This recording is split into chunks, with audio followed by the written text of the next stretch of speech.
ইন্টারনেটকে নাগরিক অধিকার হিসাবে স্বীকৃতি দেওয়া হয়েছে। দেশে প্রথমবারের মতো অনলাইন জুয়া নিষিদ্ধ করা হয়েছে, সেটাও করতে হবে না। এবং আমরা প্রসেস সার্ভিংয়ের ক্ষেত্রে, সমন জারিটারির ক্ষেত্রে সেখানে আমরা অনেক সহজসাধ্য পদ্ধতি উদ্ভাবন করেছি। আমরা আশা করি সিভিল মামলা দ্রুত নিষ্পত্তির ক্ষেত্রে এই আইন খুবই গুরুত্বপূর্ণ ভূমিকা রাখবে। তবে আমরা জানি আপনাদের সবচেয়ে বেশি আগ্রহী হচ্ছে সাইবার সুরক্ষা আইন নিয়ে।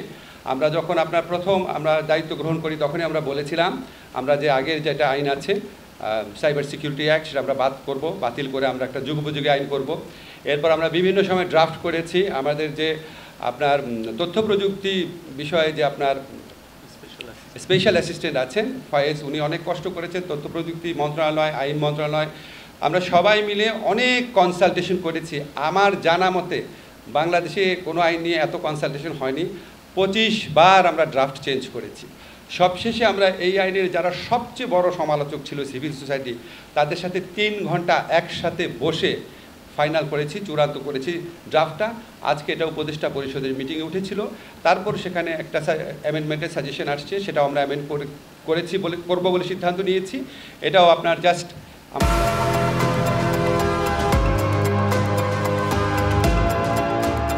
আমাদের ল মিনিস্ট্রির ভেটিংয়ের পর গেজেট নোটিফিকেশন হবে, হয়তো আপনার এই সপ্তাহের মধ্যে এটা চূড়ান্তভাবে প্রয়োগ হয়ে যাবে, প্রয়োগযোগ্য আইনে পরিণত হবে। ডিজিটাল সিকিউরিটি অ্যাক্ট সম্পর্কে আপনাদের একটুখানি কয়েকটা জিনিস একটু ধারণা দিই। সেটা হচ্ছে, প্রথমেই বলি এই প্রস্তাবিত যে অধ্যাদেশ আছে এখানে প্রথমবারের মতো ইন্টারনেটকে নাগরিক অধিকার হিসাবে স্বীকৃতি দেওয়া হয়েছে। দেশে প্রথমবারের মতো অনলাইন জুয়া নিষিদ্ধ করা হয়েছে। প্রথমবারের মতো সাইবার স্পেসে নারী শিশু নির্যাতন এবং যৌন হয়রানিকে শাস্তিযোগ্য অপরাধ হিসেবে স্বীকৃতি দেওয়া হয়েছে। এবং এই আগের যে আইনটা ছিল ডিজিটাল সিকিউরিটি অ্যাক্ট, সেখানকার 9টা ধারা বাতিল করা হয়েছে। এবং এই 9টা ধারাই ছিল কুখ্যাত ধারা। এই ধারাগুলোতে 95% মামলা দায়ের হয়েছিল।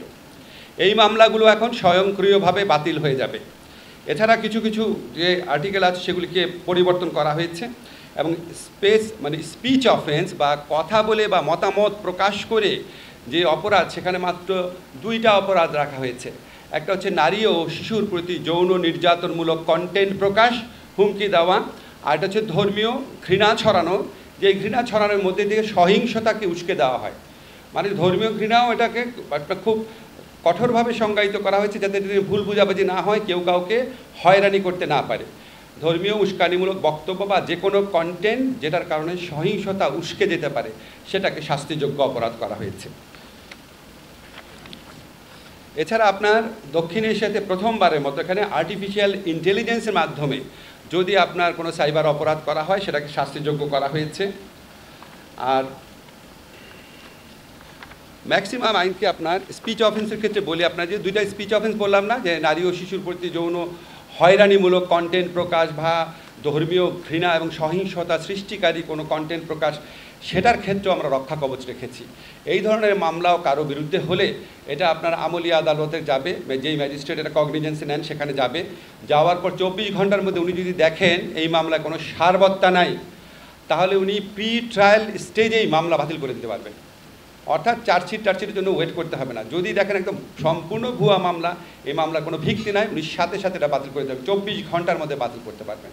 এছাড়া আমরা এই অপরাধগুলোকে আপনার আমলযোগ্য অপরাধ রেখেছি এবং কিছু কিছু ক্ষেত্রে আপোষযোগ্যও রেখেছি।